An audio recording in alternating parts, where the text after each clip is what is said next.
Industrial design evolved in essence as a marketing tool. And this was just an assortment of objects that were repackaged, just to show you the variety of kinds of things that got, and as I said, it wasn't a matter of packaging, it wasn't a matter of changing the top. It was a matter of wrapping it up in a wrapping and just making it attractive to consumers. Okay. These are two images. I'm giving you key names, certainly not everything. There are 5 people who are the major big names in the new industry. None of them came from design trade. All of them came into it from display. Norman Bulghetti's was a set designer. Raymond Loewy was in advertising. This was, as I said, marketing. This was called a Patriot red, white, Bakelite, which had been a new material. Bakelite plastic was new in the 1900s. But it started being used at this time along with other materials in America, which were new industrial materials, as opposed to in France using, not that they were old, but using the finest luxury materials. America was looking to do something else. And this is his skyscraper cocktail set. As I had told you, many things got tagged with skyscraper name. It made it look modern. Well, it did look modern, but it was announcing that this was something new, along with what we were very proud of in America. Henry Dreyfuss was another of the major ones. How many of you have seen telephones look like this? Yeah, because there aren't many of them around. This, for years, this was, I think it was 1942, this was the telephone. All telephones looked like this. They didn't even come in different colors, I don't think. I think the telephones changed when somebody invented the touch tone phone, which I'm not sure must have been maybe in the 90s. I don't think much before that. And then the phone became a design item. The 20th Century Limited was one of the competing lines. The Pennsylvania Railroad was another. There was the competition, such as the competition between dividing Penn Station and Grand Central, each one for another one of the railroads.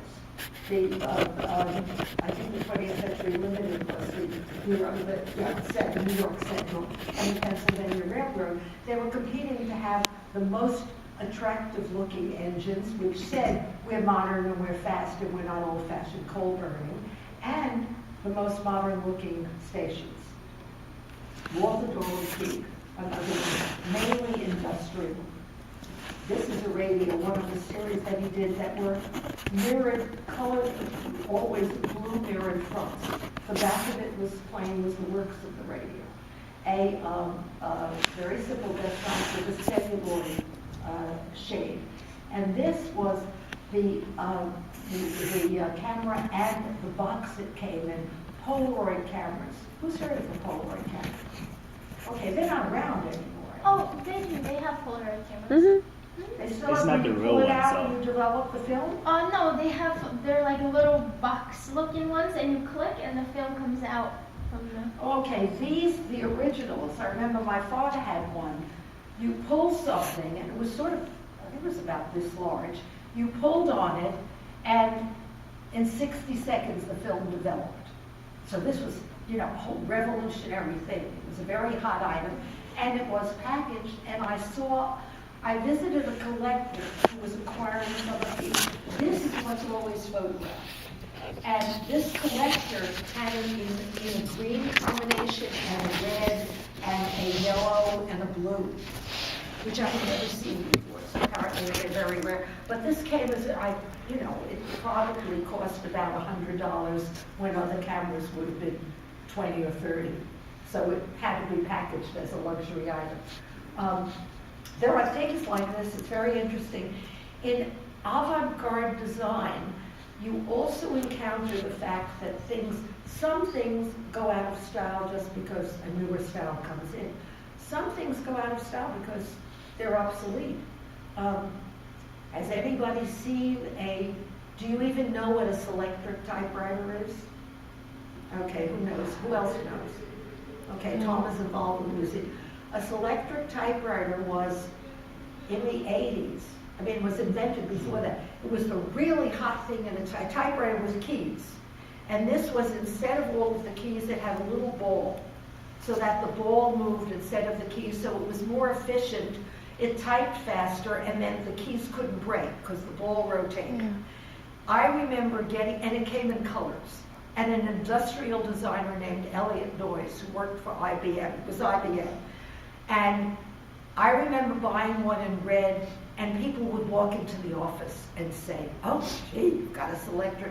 It would be like you had the newest version of the iPhone. And I think whatever it was, when we got computers, you know, I think I trashed it. So that there are objects that are perfectly good and well designed, but are no longer of interest because the technology has gone beyond them. Because they're no longer necessary to society. Ken Weber designed the airline chair. There's nothing really very aeronautical looking about it. Maybe it's a little bit streamlined. So this is a case of giving it a name that made it more stylish. The lounge chair was made, this is a mass production piece, made in tubular polished chrome. Gilbert Rohde was the first designer for Herman Miller. Herman Miller was an old line company that decided to start doing only modern design in the early 40s, which was a very advanced and very adventurous thing for them to do. The other company that was only modern was a company called Knoll International, which still exists, and you probably know of them. But Knoll was a different animal because Knoll started in 1938 by Hans Knoll, who was the son of a furniture distributor in Europe, in Germany. He came over to America and started importing kind of furniture that his father did in business. The first thing he imported, and for a long time, the only thing was Bauhaus kind of furniture. Mies van der Rohe and Marcel Breuer furniture. That's how it first came to America. But it wasn't a risk for Knoll to set up as a modern furniture import. It was a risk for Herman Miller. They were the first two people to be doing furniture that you could buy very, very advanced modern. So Herman Miller hired Gilbert Rohde, who designed pieces like this for them, which sort of suggests a little deco looking. And this very famous, not for Knoll, for another manufacturer, very famous modern clock. Rohde died very young, and Herman Miller hired a man named George Nelson, who you'll see later, one of the most important mid-century designers, actually a design director. And maybe, had it not been Nelson, Miller's designs would have perhaps related a little bit more to French Art Deco, which influenced Rohde. This is the kind of furniture at the New York World's Fair, which this was sort of the look of American Art Deco interiors. We're not seeing the motifs that we saw in the architecture. What we're seeing is kind of pared down, simplified versions of the forms of French Art Deco, without the luxury materials, except we used a lot of velvet and leather. Russell Wright is the last of the American modern. Really, he's classified as an industrial designer, but he didn't do a lot of technical things. He did household objects. And his most famous is, this is American modern, not this, I'm sorry. This is brushed aluminum kitchenware that didn't do as well. This was a smash success, which is, I think it may still be being reproduced. This was the first mix and match tableware. It's not porcelain, it's ceramic. You had different colors. You didn't have to buy a whole set in the same color. And this was a radically new idea in this country. This is to remind you, even though you can't see details, Jean-Michel Franck, the famous French modernist, came to America and did interiors for a couple of Americans, including, now you know who Cole Porter was, or you should know, a famous composer. Templeton Crocker was head of Crocker Bank in California, and he did this. Franck went to California and did his very modern apartment in San Francisco, and look at this. I mean, he did not do the murals, but designed it. In New York, he did an apartment for John Rockefeller Jr., which is the fountain at the Rockefeller Center. He doesn't like is surrounding an art collection and is a very upscale version, which uses things like the rich panel walls to suggest the luxury only simplified for American market. And the last one I'd show you is Eliel Saarinen, who's the father of Eero Saarinen, whom you may have heard. Saarinen is the man who won the second prize, didn't get the competition for the Chicago Tribune building, but he was noticed by the man who ran Cranbrook Academy, which was at that point a boys' school. He hired Saarinen, turned it into a design school. Cranbrook is now, it's outside in Bloomfield Hills, Michigan, outside of Detroit.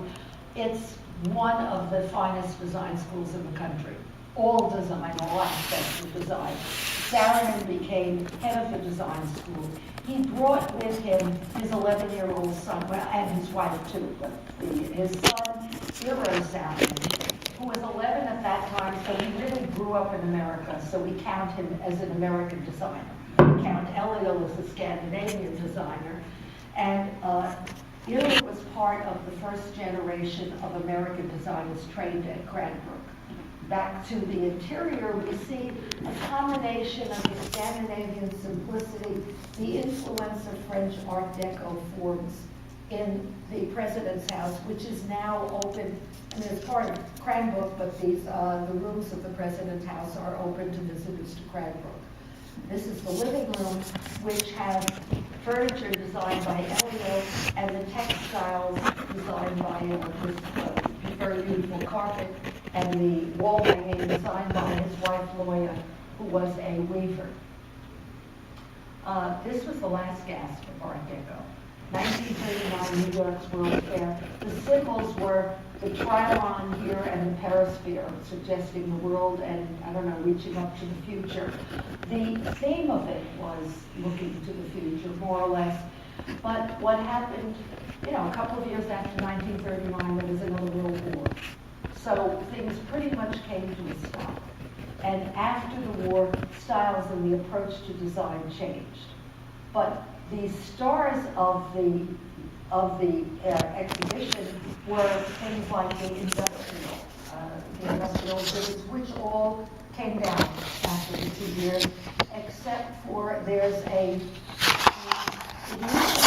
something in Flushing Meadow Park, a whole thing that used to have a revolving restaurant in it. And what now reopened as the Queens Museum used to be was the New York Pavilion at the fair. But Chrysler Motors exhibited, National Cash Register. Cash registers are another thing that are defunct now, but with kind of a streamlined design on the cash register on top. And the most famous was the Futurama, which was telling the future to all these thousands of people who stood online for hours to get in to see it, of General Motors. This was not to see their new cars, although they exhibited their new cars. It was to take a ride around this. This was a model of the city of the future. You sat in these chairs and the chairs moved around. The seats rotated, and what you looked at was this. Oh, and incidentally, Norman Bel Geddes, our industrial designer, designed this.